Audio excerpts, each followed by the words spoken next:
प्रदेश में नशे की रोकथाम के लिए एएनटीएफ का गठन 4 महीने पहले किया गया था, एंटी नारकोटिक्स टास्क फोर्स। अब उसने 100 से ज़्यादा कार्रवाई कर ली हैं और सिर्फ 4 महीने के भीतर, और जो है कई ऐसे किंगपिन पकड़े गए हैं, कई ऐसे बड़े ड्रग पेडलर, ड्रग तस्कर पकड़े गए हैं जो यहाँ ड्रग्स सिर्फ बेच नहीं रहे थे, सप्लाई ही नहीं कर रहे थे, यहाँ बना भी रहे थे। तो कई फैक्ट्रियों को भी यहाँ पकड़ा गया। तो सर, पिछले दिनों जो कार्रवाई हुई है उनमें किस किस तरह का आपको नई चीज़ें आपको पता चली हैं कि क्या क्या यहाँ हो रहा है? देखिए, जब से एनटीएफ का गठन हुआ करीब 4 महीने हो गए।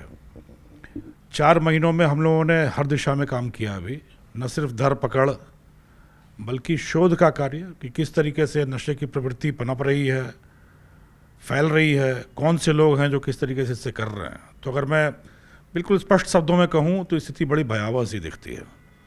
जिस तरीके से समाज के हर तबके में, शहरों से लेकर गांवों ढाणियों तक में नशे का जहर, नशे का प्रकोप जितनी गंभीर, जितनी गहराई से फैला है, जितनी तेज़ी से फैला है, यह बहुत ही चिंतनीय है।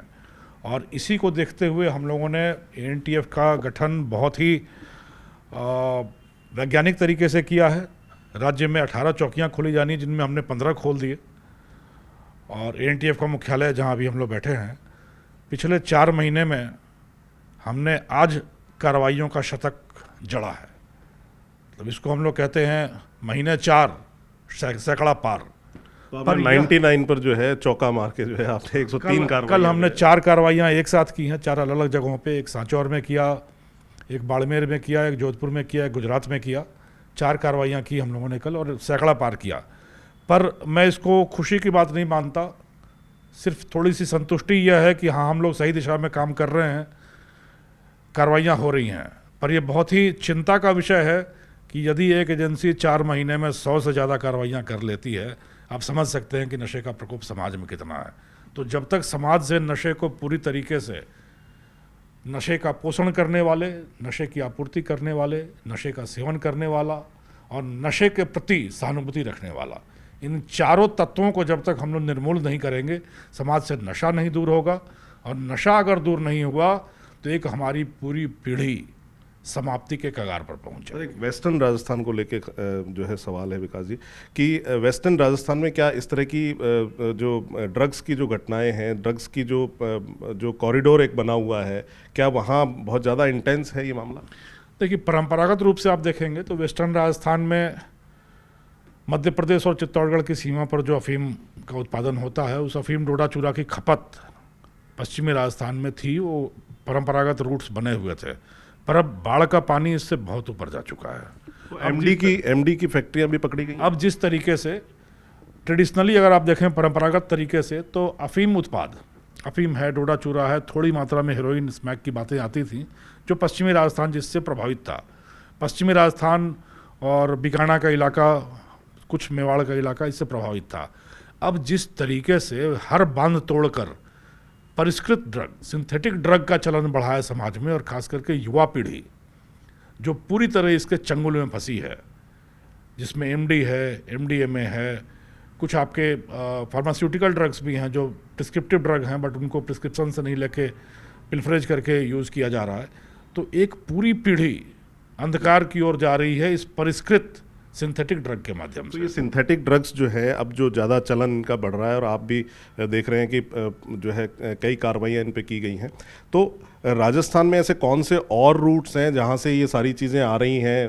क्योंकि एक रूट तो अब ये परंपरागत रूट है, इस पर तो चल ही रहा है, इसके अलावा भी और देखो, सिंथेटिक ड्रग की बात करें तो पहले ये बड़े शहरों से और पश्चिमी पार्ट से राजस्थान में छोटी मोटी आया करती थी।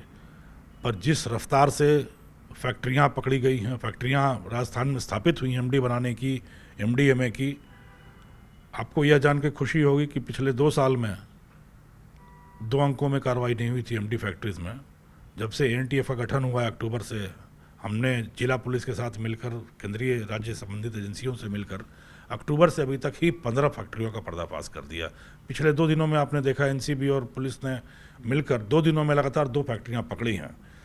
तो यह फैक्ट्रियां पकड़ा जाना यह बताता है कि इनकी जड़ें एक तो बहुत गहरी हैं, दूसरा यह है कि समाज में इसका सेवन बहुत ज़्यादा हो रहा है। अब इनके पीछे जब हम हाथ धोकर ANTF, केंद्रीय एजेंसियां, जिला पुलिस सब मिलकर एक साथ काम कर रहे हैं, तो वह दिन दूर नहीं जब हम राजस्थान से इनको ध्वस्त करके, निर्मूल करके वापस इनके बिल में घुसा देंगे।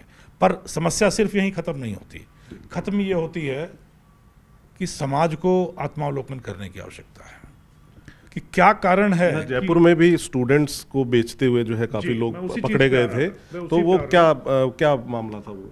जैसे एक साथ हमने जयपुर में भी 35 जगहों पर रेड की थी। छोटी छोटी मात्रा में हर जगह स्कूल्स कॉलेजेस के बाहर नशे की आपूर्ति का बड़ा मामला था, पकड़ा गया, उसको पकड़ लिया, बंद कर दिया, उस पर निगाह भी रखेंगे, शायद अब कम भी हो जाए।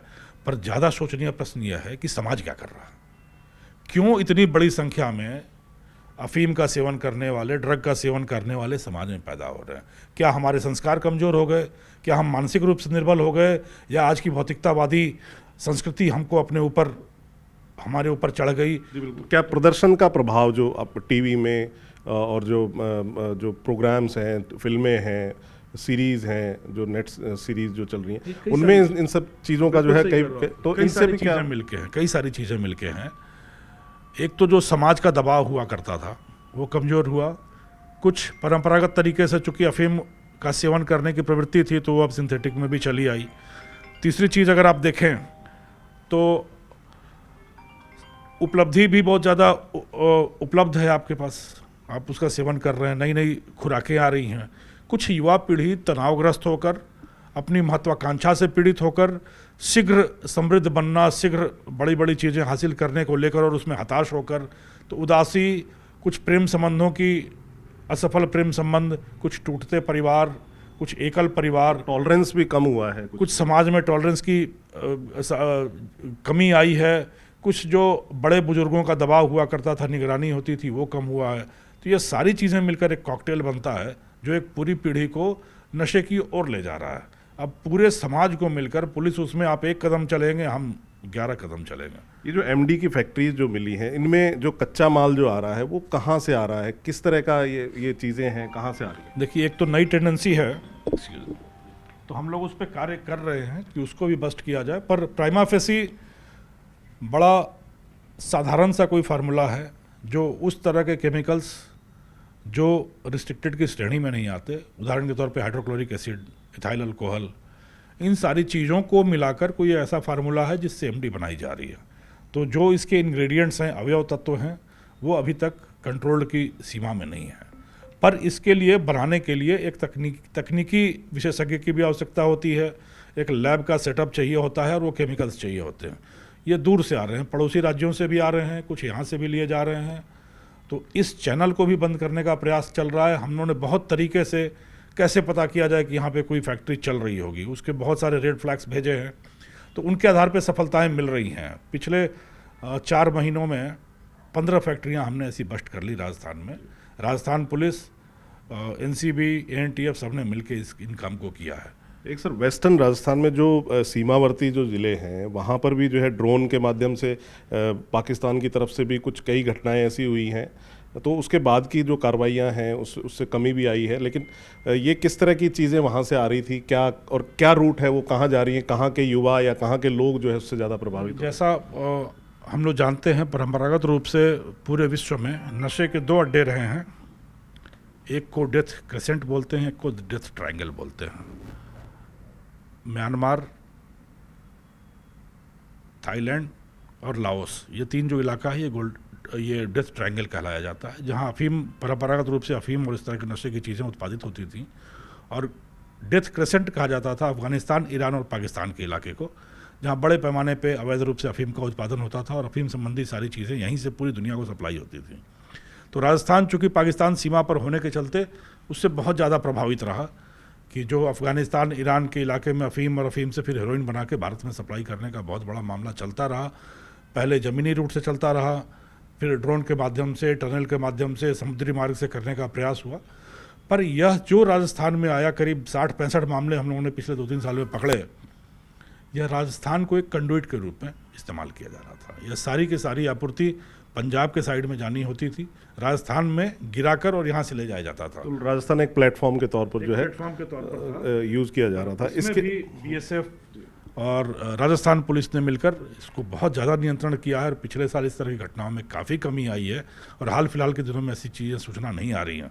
बस हम धीरे धीरे पुलिस इस बीमारी को समझते हुए, इस प्रकोप को समझते हुए हम अपने हथियार, अपनी ऊर्जा, सब चीज़ और केंद्रित कर रहे हैं। और आप यकीन मानिए, यह जो आपूर्ति वाला क्षेत्र है, इस पर तो हम पूरी तरीके से बंदिश लगा देंगे। विकास जी, आप एएनटीएफ के अलावा एटीएस के भी आईजी हैं, तो टेररिज्म और नशीली दवाएं, इन दोनों का क्या संबंध है? क्या कभी कोई ऐसा संबंध स्थापित हो रहा है राजस्थान में, या कुछ ऐसे लोग पाए गए हैं, या कभी कोई ऐसी कोई चीज़? एक बड़ा टर्म है जिसको कहते हैं नार्को टेररिज्म। नार्को टेररिज्म ये होता है कि नार्को फिनांसिंग होती है, मादक पदार्थों के माध्यम से आप पैसे उसकी सप्लाई करके पैसे जमा करिए और वह पैसा आतंकवाद और आतंकवाद से संबंधित घटनाओं के पोषण में इस्तेमाल होती है। दूसरी तरीका यह है कि मादक पदार्थों की इतनी ज़्यादा आपूर्ति कर दी किसी क्षेत्र में कि वहाँ की एक पूरी पीढ़ी ध्वस्त हो जाए, तो आतंकवादी का जो आपका काम है वो पूरा हो जाता है। तो नार्कोटिक्स, बिना गोला बारूद का जो है, गोला बारूद का युद्ध जीतने का, एक पूरी पीढ़ी को समाप्त करने का ये की बड़ी सुनियोजित साजिश होती है। तो यह दोनों चीज़ों के हिसाब से नार्कोटिक्स का टेररिज्म से बहुत ज़्यादा संबंध है। और इसी चीज़ को ध्यान में केंद्रित रखते हुए राजस्थान सरकार ने, भारत सरकार ने एक बहुउद्देशीय whole of the government approach कहते हैं उसको, कि सारी एजेंसियां मिलकर इस नशे के दानों के खिलाफ एक साथ पड़ेंगी और ऐसा टूट पड़ेंगी कि इसको जड़ से समाप्त किया जा सके। मैं फिर कहता हूं कि आपूर्ति वाली चीज़ तो हम संभाल सकते हैं, पर जो मांग है और ऐसे तत्वों के लिए समाज में जो सहानुभूति है, उसको जब तक नहीं ख़त्म किया जाएगा तब तक यह लड़ाई लंबी चलेगी। तो ये थे एटीएस और एएनटीएफ के आईजी विकास कुमार, जो बता रहे थे कि किस तरह से पुलिस की तरफ से जो है काम जो किया जाना है वो लगातार जारी है। समाज को भी अपनी भूमिका निभानी होगी। कैमरामैन अविनाश के साथ हितेंद्र शर्मा, न्यूज़ 18 राजस्थान।